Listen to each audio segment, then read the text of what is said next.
Isang magandang araw na naman sa inyo mga tagapakinig at welcome dito sa aking channel, ang Zoil Channel. Samahan na naman ninyo ako para sa panibagong kwento ng buhay na ating babasahin dito sa channel na ito. Dear Kuya, abala-abala ako noon sa pagpasok dahil 30 minutes na lamang ay malilate na ako sa aming kumpanya. Bawal kasi ang malate dahil kapag ikaw ay na-late, magbabawas iyan sa performance level mo. So kailangan ay on time ang pagpasok sa office, kaya nagmamadali ako ng mga panahon na iyon. Pagkababa ko ng jeep ay hahakbang na sana ako papunta ng aming entrance, ngunit may napansin ako na nahulog na isang bagay sa buhangin. Nung tinignan ko ito ay isang ID pala. Nung binasa ko ang ID, kuya, ay nagngangalang Mia. Dahil sa nagmamadali ako noon ay nilagay ko na lamang ito sa aking bulsa at mamaya ko na lamang tingnan kung saan nakalagay yung address dahil nagmamadali na nga ako ng mga panahon na iyon. Pagka break time namin, kuya, ay agad kong naalala yung ID na napulot ko sa labas ng aming opisina. Nung tinignan ko ito para basahin nang sa ganoon malaman ko kung taga saan ang may-ari, ay nakita ko na isang sales lady pala ang nagmamay-ari ng ID na iyon. At may nakalagay naman na address at kung saan siya nagtatrabaho. Ibinalik ko sa bag ang ID, kuya, at plano kong ihatid ito kinabukasan or kailan lang na magkaroon ako ng time. Kinabukasan ay tamang-tama day off ko. Kaya agad kong hinanap ang mall na kung saan ay nagtatrabaho ang may-ari ng ID. Pagkadating ko sa mall na kung saan nagtatrabaho ang si Mia, ay tinanong ko sa gwardiya kung nasaan ang store na kung saan ay nagtatrabaho si Mia. Sir, saan po dito yung store na ito? At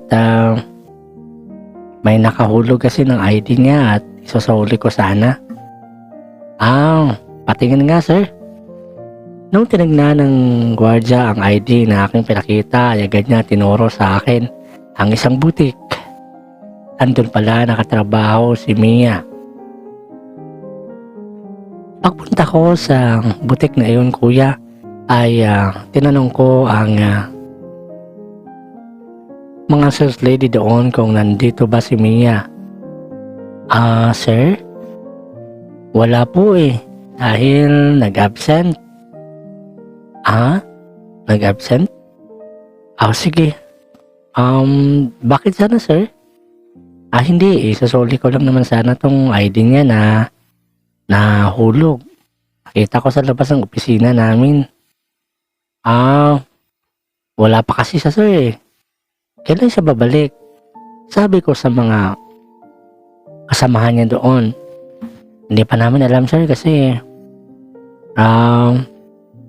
subukan mo lang bukas. Baka nandito na. Umuwi ako, kuya, at hindi ko alam kung bakit nanghinayang ako ng mga panahon na iyon na wala yung Mia sa kanyang pinapasukan. Dahil nung tinignan ko ang kanyang ID picture ay talagang hindi ko alam, pero parang may namamayani sa aking puso. Yun bang tipo, kuya, na gusto ko siyang makita at ma-confirm kung ganito nga talaga ang kanyang itsura. Malay ko ba kung edited lang ang sa picture niya? Malay ko ba kung nagpa-picture siya ay inedit lamang ito ng nagpicture sa kanya? Kinabukasan kuya, hindi na ako nakabalik ng mall na kung saan nagtatrabaho yung Mia dahil may pasok na ako. At as usual ay nagmamadali pa rin ako, bagay na wala na akong time para bumalik pa doon. Bumalik na lang ako kuya nung sunod na day off ko. Buti na lamang ay pagkabalik ko ng araw na iyon ay andyan na yung Mia. Nung nasa harap ko na ito kuya, ay doon ko na confirm na kung maganda yung nasa ID niya, ay mas maganda pa pala siya sa personal. Magandang umaga po. Ikaw ba si Mia? Bati ko sa babae na nakatayo sa aking harapan. Yes sir. Ano nga palang may paglilingkod ko? Napulot ko kasi yung ID mo. Kaya isinuli ko dito. Ikaw ba yung pumunta daw dito dati na wala ako? Oo, ako yun. Ito, sinasahuli ko ng ID mo. Baka kailangan mo ito pagpasok. Ay, salamat. At nakabalik na yung ID ko. Palagi na akong pinapagalitan dahil nawala ko yung ID ko. Pero, oo nga pala. Ano nga palang pangalan mo? Tanong niya sa akin at sinabi ko naman ang aking pangalan. Maraming salamat ha. Ha? Salamat lang? Sabi ko sa kanya. Ano? Ay anong ibig mong sabihin bukod sa salamat? Pwede ba kitang maanyayang mag-lunch mamayang break time ninyo? Di ba pumapasok ka din? Baka naman malate ka or mag-absent ka ba dahil lang sa lunch? Hindi. Don't worry dahil day off ko naman ngayon. Sige. Pag-aalangan na tugon niya sa akin sa nasabi kuya. At noon ay habang hinihintay ko na mag-break time sila ay umalis muna ako saglit. Sabi ko maaga pa naman kaya mag-ikot-ikot na muna ako. Habang nag-iikot-ikot ako kuya ay hindi namali si Mia sa aking isipan. Napakaganda niya talaga. Sayang nga na sales lady lamang ang pinasukan niyang trabaho. Hindi kasi para kasi sa akin kuya ay hindi siya bagay na maging sales lady. 11:30 na noon at 30 minutes na lamang at mag-lunch time break na sila Mia, kaya agad akong bumalik sa boutique na kanyang pinapasukan. Tamang-tama din na pagdating ko ay naghihintay na ito sa labas ng mall. Kala ko hindi ka na darating eh. Hindi. Pwede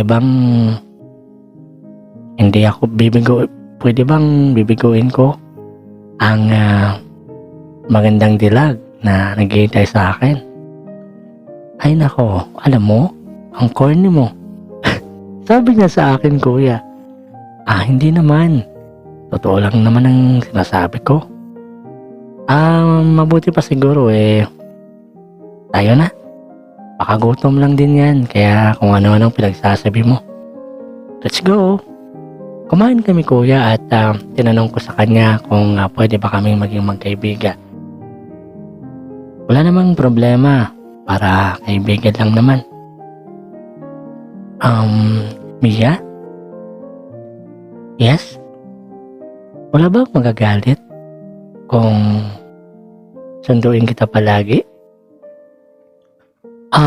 Sir, correction ha. Hindi mo pa nga natanong sa akin kung pwede mo ako sunduin. Bakit yung nagagalit agad ang tinanong mo? Wala lang kasi alam ko namang papayag ka. Kaya mas inuna kong tinanong kung may magalit ba o wala. Wow ha, ganun ka talaga ka-confident sa sarili mo? Ah, hindi naman pero sagutin mo ng tanong ko. Wala bang magagalit? Bakit? Gawan mo ba ako ng masama para may magalit? Ha? Ay, hindi. Hindi naman. O, ibig sabihin, kung mabuti naman ang hangarin mo, para sunduin mo lang naman ako, bakit may magalit? Ibig ko sabihin baka may boyfriend ka na. Ay nako, boyfriend? Wala pa sa vocabulary ko yan. Inuuna ko kasi yung trabaho dahil tumutulong pa kasi kami sa mga magulang ko. Okay. So, wala nga. Ay nako, hindi ka rin makulit no? Sorry. Sinisigurado ko lang. Noong kuya ay naging madalas na yung pag-uusap namin ni Mia. Ginawa ko na rin kasi yung number niya sa panahon na magkasabay kaming kumain. Ginrab ko na yung opportunity na makuha yung number niya noong nagsabay kami, noong nag-lunch break kami. Doon ay palagi na ako nagtitext sa kanya at palagi rin naman itong naka-reply sa akin mga text. Sinusundo ko siya palagi sa kanyang work at naging malalim pa ang pagkakakilala namin hanggang sa dumating yung punto na nangligaw ako sa kanya. Medyo mahirap ito pasagutin si Mia kuya kasi kahit isang taon na nangliligaw ako sa kanya ngunit wala pa din. Talagang naghintay ako na naghintay pa dahil gusto kong patunayan sa kanya na totoo ang aking nararamdaman sa kanya at hindi biro-biro lang. Matyaga akong naghintay sa kanyang matyaga akong naghintay ng oo niya. Hindi ako nagsawa kuya na magsuyo at mangligaw sa kanya.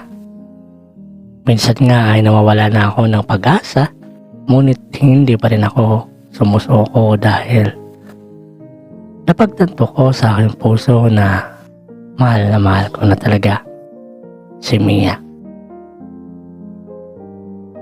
Hanggang sa isang araw kuya ay